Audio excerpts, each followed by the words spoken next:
Hi there. My name is Tony Curoso, partner at ERP Consulting. Thanks for taking the time to join me today. Information security is a hot topic right now. Edward Snowden and the NSA showed us how much of our information is being tracked and how secure it actually is. The San Bernardino iPhone controversy between the FBI and Apple showed us the power and perils of encryption. The constant threat of computer viruses and malware have created a thriving industry for computer security software that could reach $75 billion in 2015 and $170 billion in 2020, according to Forbes.com.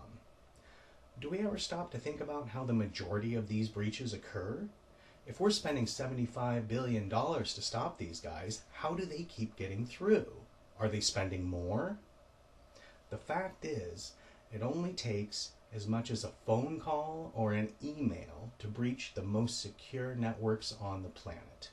Social engineering is the #1 method used by hackers to gain unauthorized access to privileged networks and information, according to a study by Balabit, a leading IT security company. Social engineering is the practice of gaining access to a network by manipulating people instead of software. It is incredibly effective and, as we can see, very popular. Today we are going to discuss the ways in which we can train our coworkers on how to prevent social engineering attacks by educating them on common methods used by hackers and by making sure our security policies are written and enforced to reward good security and make it a part of the corporate culture. So what is social engineering? When we talk about information security, social engineering means a group of methods or techniques that an attacker uses to manipulate his victim into revealing sensitive information or taking actions that compromise the security of their organization. Phishing, baiting, quid pro quo, or tailgating are all common social engineering hacking techniques. The technique we're going to talk about today is called pretexting. And to me, pretexting is the most insidious because it preys upon the good intentions and the sense of duty of its victims. What is pretexting?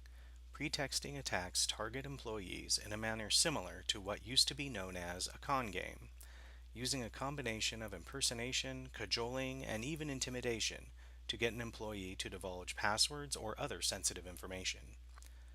Pretexting often targets IT help desk personnel who have access to user account information and the ability to reset passwords or set access levels for accounts. Employee training and reinforcement of company policies are the key to preventing these kinds of attacks. The first step is knowing what pretexting looks like. Employees should be trained on how to recognize a pretexting attempt.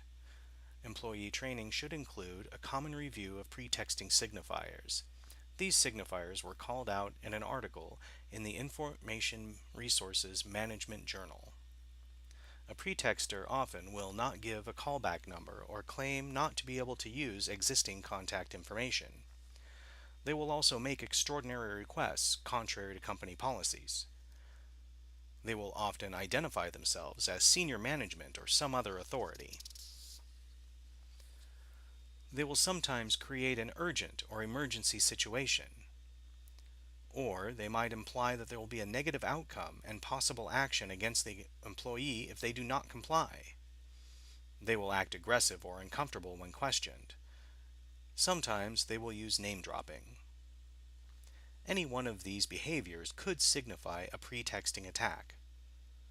Also, training should include a review of company security policies and reaffirmation that these policies are not negotiable, review of the rules regarding which information is considered sensitive, a review of procedures requiring requesters to verify identity when restricted access is required, a reaffirmation that management will stand behind any employee who is correctly applying security policies, no matter the outcome. This last point is particularly important because it nullifies many of the scare tactics that attackers will use. The training should be focused on increasing employee confidence that following a clear set of policies will achieve the desired result of greater information security.